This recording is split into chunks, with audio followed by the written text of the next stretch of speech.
Yang pertama, air secang dapat menghangatkan suhu air terutama saat musim hujan. Banyak beredar di media sosial bahkan lapak online penjual secang yang menyatakan, jika air secang dapat menghangatkan suhu air akuarium, sehingga air secang dianggap baik digunakan saat musim hujan.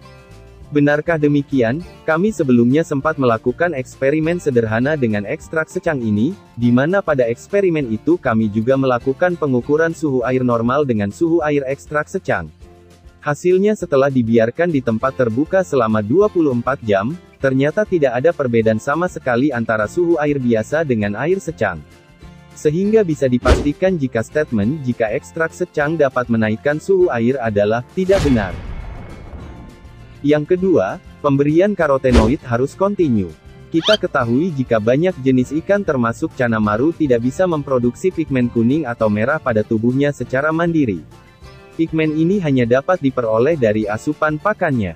Astaxanthin yang menjadi pigmen yang diperlukan dalam proses pigmentasi pada ikan cana harus menjadi asupan rutin agar ikan dapat menampilkan warna terbaiknya. Betulkah demikian? Benarkah jika dihentikan pakan yang berpigmen maka warna ikan cenderung menurun? Sejatinya kromatofor dalam hal ini iridofor atau xanthofor, sel yang menyimpan pigmen merah dan kuning diibaratkan sebagai ember bocor, di mana perlu dipasok dengan pigmen setiap saat.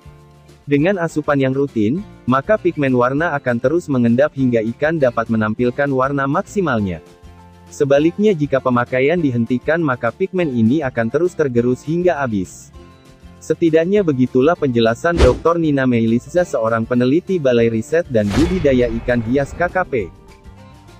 Yang ketiga, cana mengenali wajah pemiliknya. Ada pertanyaan yang cukup menarik, apakah ikan seperti cana yang memiliki otak sangat kecil dan sederhana dapat mengenali wajah pemiliknya? Dilansir dari National Geographic, diketahui hipotesa sebelumnya, jika binatang yang bisa mengenali wajah manusia adalah jenis primata. Hal ini dikarenakan primata memiliki otak yang besar dan kompleks. Lantas bagaimana dengan ikan? Studi terbaru oleh Dr. Kate Newport, peneliti dari Departemen Zoologi Oxford University, melakukan sejumlah penelitian yang bertujuan untuk mengenal performa otak bahkan otak kecil melalui rekognisi wajah. Ikan yang memiliki otak sangat kecil merupakan subjek yang sangat tepat untuk membuktikan performa otak.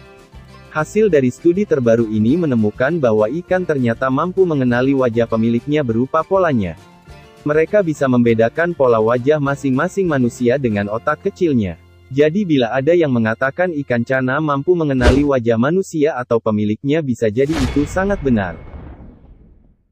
Yang keempat, daun kelakai mengandung vitamin C. Menurut sejumlah laporan penelitian, memang dinyatakan jika kelakai ternyata kaya akan vitamin C. Menurut Irawan et al. Dalam jurnal penelitian tahun 2003, dari analisis gizi diketahui bahwa kelakai merah mengandung vitamin C sebesar 15,41 mg per 100 gram. Karena kandungan vitamin C yang tinggi, lemidi atau kelakai ini dapat dijadikan sebagai zat untuk menetralkan klorin pada air. Dua bentuk vitamin C, asam askorbat dan natrium askorbat, akan menetralkan klorin dalam akuarium atau kolam Anda. Vitamin C juga dapat membantu mengoptimalkan penyerapan zat besi yang cukup dibutuhkan oleh ikan. Dari sini cukup jelas jika kelakai memang mengandung vitamin C. Yang kelima, filter bisa menaikkan pH air. Kita ketahui jika cana maru di alamnya hidup pada habitat gambut dengan pH air yang cukup rendah atau asam.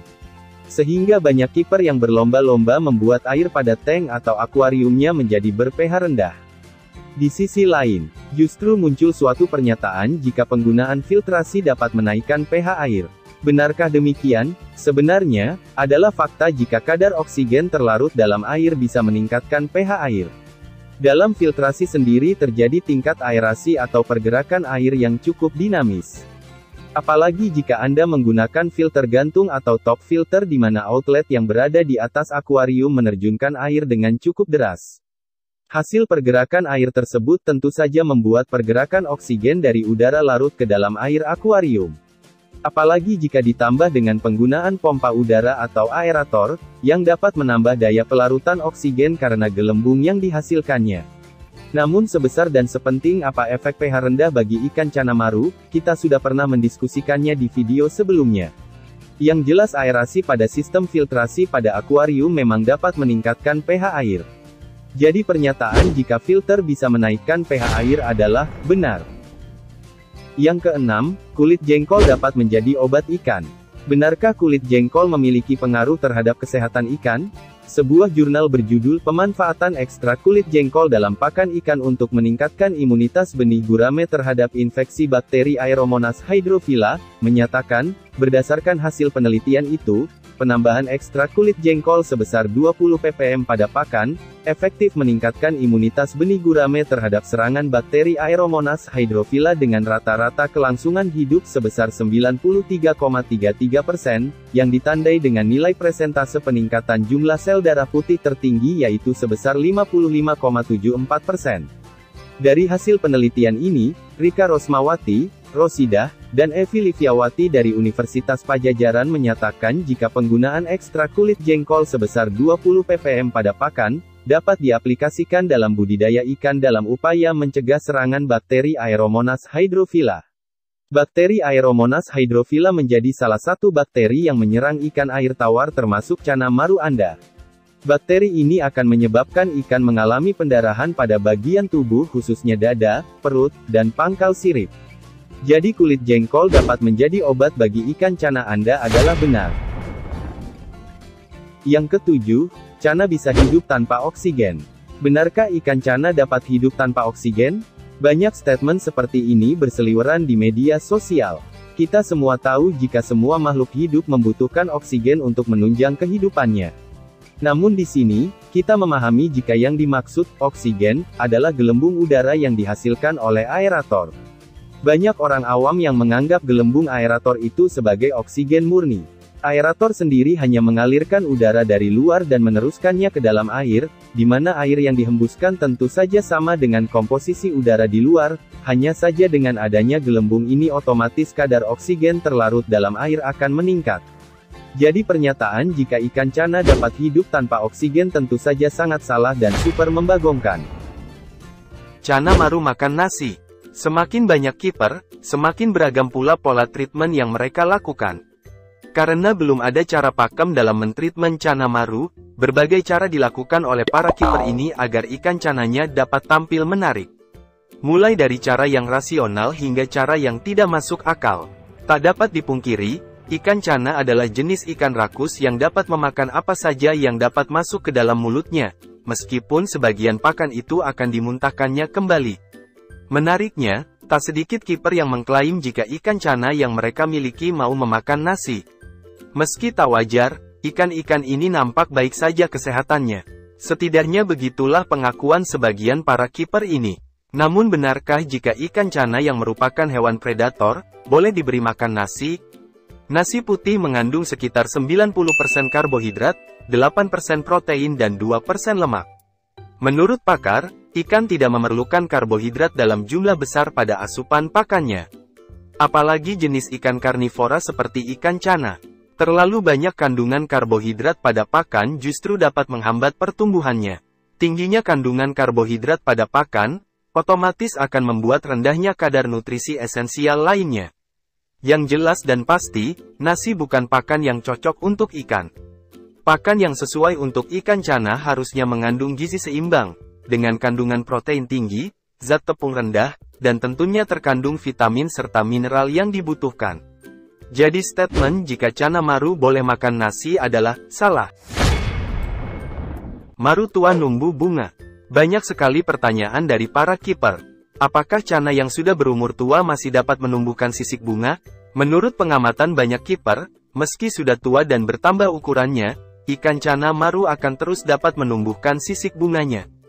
Hanya saja, semakin tua dan besar, pertumbuhan sisik bunga ini akan ikut melambat. Hingga saat ini, treatment menumbuhkan bunga belum memiliki pakem yang pasti. Tak ada penelitian ilmiah yang secara gamblang mengulas apa dan bagaimana sisik bunga cana maru ini dapat muncul. Meski setiap kiper memiliki cara mereka sendiri dalam mentreatment bunga pada cana maru dan mengklaim keberhasilannya, namun semua sebatas percobaan atau asumsi pribadi.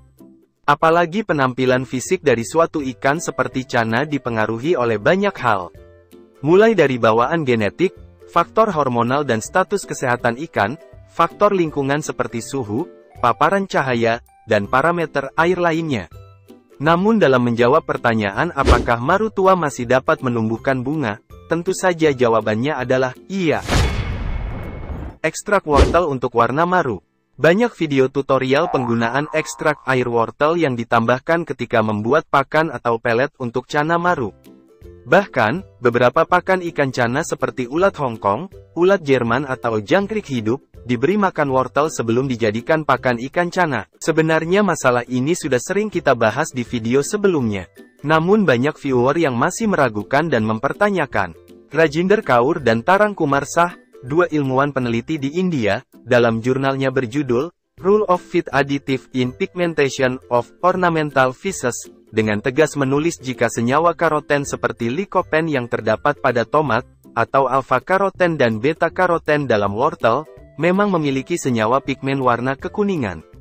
Namun, senyawa-senyawa ini sama sekali tidak bisa mewarnai ikan hias. Hal serupa juga diungkapkan oleh Dr. Nina Meiliza, seorang peneliti dari Balai Riset dan Budidaya Ikan Hias Kementerian KKP. Menurut Dr. Nina, beta-karoten hanya mampu disintesis oleh hewan jenis krustasea seperti udang atau kepiting. Jadi jelas, ini adalah pendapat pakar bukan pendapat asal-asalan yang diungkapkan oleh Mimin. Statement jika ekstrak wortel dapat digunakan untuk mewarnai ikan cana maru adalah tidak tepat. Garis mata dan ocellus adalah bentuk penyamaran. Di video sebelumnya, kita sudah pernah mengulas rupa fisiologis dari ikan cana ini, terutama berkenaan dengan cana maru. Ocellus atau eye spot atau bintik mata ini biasanya muncul pada cana yang masih berukuran kecil. Seiring bertambah usianya, penampakan ocellus ini akan menghilang. Menurut penelitian, bintik mata palsu ini bermanfaat bagi ikan muda untuk meningkatkan rasio keselamatannya dari sergapan hewan predator lain. Dengan adanya ocellus ini, maka pemangsa akan mengarahkan serangan ke arah ekor ikan, di mana bagian ekor dianggap bagian yang kurang vital dibanding bagian kepala. Selain itu, ketika pemangsa menyerang bagian ekor, ikan cana muda akan lebih mudah untuk melarikan diri. Sementara garis pada mata adalah bentuk kamuflase dari ikan cana. Dengan adanya garis ini, ikan calon mangsa akan lebih sulit mengenali predator yang sedang mengintainya. Jadi pernyataan jika garis mata dan ocellus adalah bentuk penyamaran adalah benar. Kepala udang tinggi astaxanthin. Kita semua mungkin sudah mengetahui jika udang adalah salah satu pakan alami yang dianggap cukup efektif untuk menaikkan warna dari cana maru. Itu dikarenakan senyawa karotenoid yaitu jenis astaxanthin yang terkandung di dalamnya. Namun, perlu kita ketahui jika setiap jenis udang memiliki kandungan astaxanthin yang berbeda. Dan ternyata tidak hanya sampai di situ. Setiap bagian tubuh dari udang, ternyata juga mengandung senyawa astaxanthin yang berbeda kadarnya. Pernyataan jika kepala udang tinggi akan kadar astaxanthin dibanding bagian lainnya adalah benar. Tanaman air menaikkan pH. Betulkah demikian? Mari kita simak. Kita ketahui jika ikan cana maru memiliki habitat asli berupa rawa gambut dengan pH yang cukup rendah. Hal ini membuat para kiper memikirkan banyak cara agar ikan marunya dapat hidup sesuai dengan habitat asli ber-pH rendah. Di sisi lain, justru banyak pula pernyataan yang menyebutkan jika tanaman air justru dapat menaikkan pH. Berikut penjelasannya. Tumbuhan dan lumut dalam akuarium Anda dapat bertahan hidup bahkan berkembang dengan cara melakukan fotosintesis dan respirasi. Saat melakukan respirasi, tanaman akan menggunakan oksigen untuk menciptakan energi dan karbon dioksida. Sementara saat tanaman melakukan proses fotosintesis, tanaman ini harus menggunakan energi cahaya untuk mengambil karbon dioksida dan merubahnya menjadi oksigen. Dengan menghilangkan karbon dioksida dari dalam air dan tanpa mengubah alkalinitas karbonat, maka pH air pada akuarium tentu akan naik secara perlahan, ataupun dapat naik dengan cepat bergantung total kehidupan tanaman di akuarium Anda. Jadi, pernyataan jika tanaman air dapat menaikkan pH air adalah benar. Auranti hidup di air payau. Sebelumnya, ada statement di media sosial yang menyebutkan jika cana auranti dapat hidup di air payau. Statement ini tentu menimbulkan banyak kontroversi. Banyak netizen yang meragukan pernyataan ini. Kami pun penasaran, benarkah jika cana auranti dapat hidup di air payau? Dari hasil penelusuran, didapati jika memang ada media besar yang menulis artikel tentang Channa auranti. Pada artikel itu tertulis jika Channa auranti dapat bertahan hidup di lingkungan air tawar maupun air payau. Jadi pernyataan jika Channa auranti bisa hidup di air payau bisa jadi memang benar. Ikan Channa merasa kedinginan. Ada yang mengklaim jika ikan Channa merasa kedinginan karena treatment outdoor di saat musim hujan. Pertanyaannya, benarkah ikan bisa merasa kedinginan atau mati karena suhu dingin? Sama seperti manusia, sejatinya ikan memang hanya akan bertahan hidup dalam rentang suhu tertentu. Namun tidak seperti manusia, ikan tidak bisa merasa suhu dingin di tubuhnya. Manusia mungkin saja akan menggigil kedinginan pada suhu 16 derajat. Itu dikarenakan suhu tubuh manusia konstan, sementara suhu lingkungan menurun. Sebaliknya pada ikan walaupun suhu airnya sangat dingin, mereka tidak akan merasa kedinginan. Alasannya karena ikan adalah salah satu hewan poikiloterem atau hewan berdarah dingin. Jadi, suhu tubuh ikan akan selalu sama dengan suhu lingkungannya. Dan hal itu membuat ikan tidak akan bisa merasa kedinginan. Jadi, bila ikan dapat mati pada suhu dingin yang ekstrim itu adalah benar. Namun, jika ikan bisa merasakan suhu dingin tentu itu adalah tidak benar. Sebagai tambahan, pada saat suhu dingin, ikan Channa akan sedikit membutuhkan oksigen di mana metabolisme tubuhnya juga akan melambat. Oleh karena itu, ketika menstransportasi ikan dalam jarak jauh dan lama, biasanya ikan dikemas dengan kotak styrofoam. Tujuannya agar suhu panas dari luar tidak dapat masuk sehingga suhu di dalam tetap stabil dan ikan akan hemat oksigen.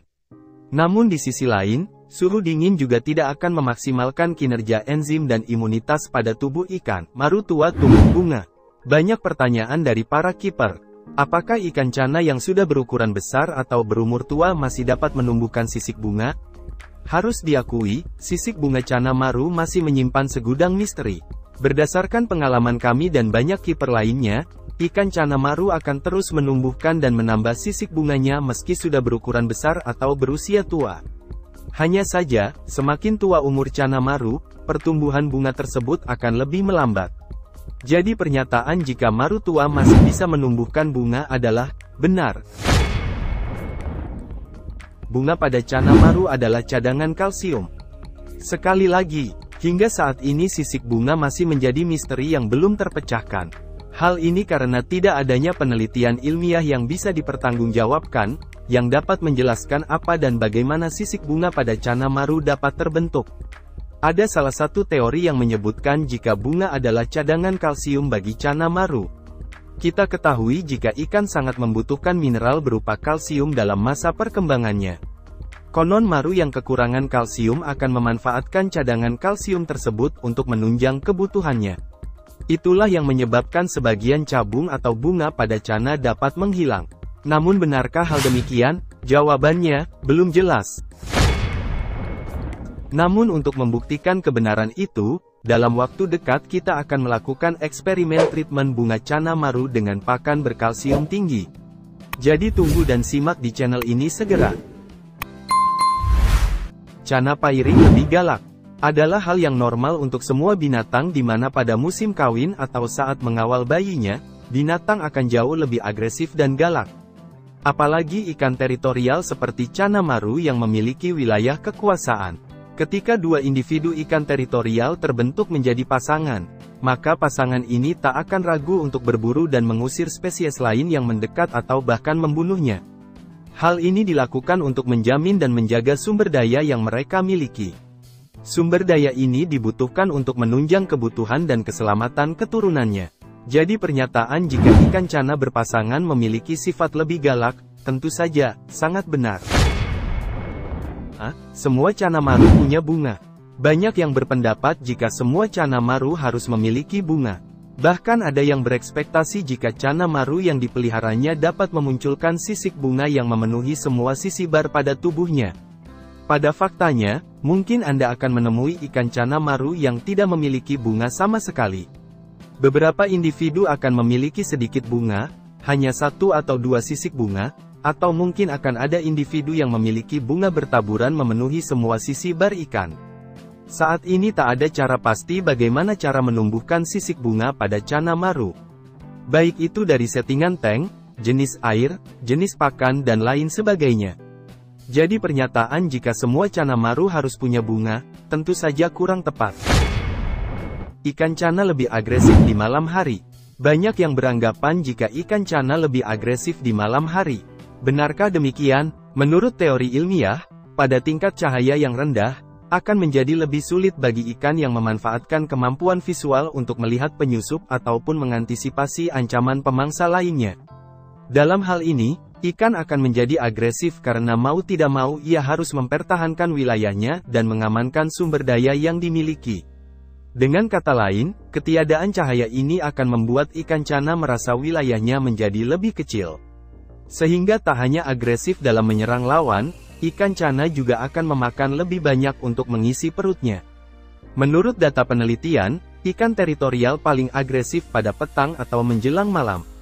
Oleh karena itu kiper ikan predator yang memahami hal ini, lebih memilih untuk memberi pakan ikannya menjelang malam. Agar tak ada makanan tersisa yang dapat merusak kualitas air. Jadi, statement ikan Channa lebih agresif di malam hari atau keadaan gelap adalah benar. Ya, karofil dapat membuat ikan Channa gigit ekor. Sebenarnya banyak hal yang dapat membuat ikan gigit ekor, semisal karena stres, parasit, proses adaptasi, ataupun alergi. Kita sudah pernah membahas ini di video sebelumnya. Namun dalam pengalaman kami selama ini, tidak pernah ditemukan ikan gigit ekor karena karofil.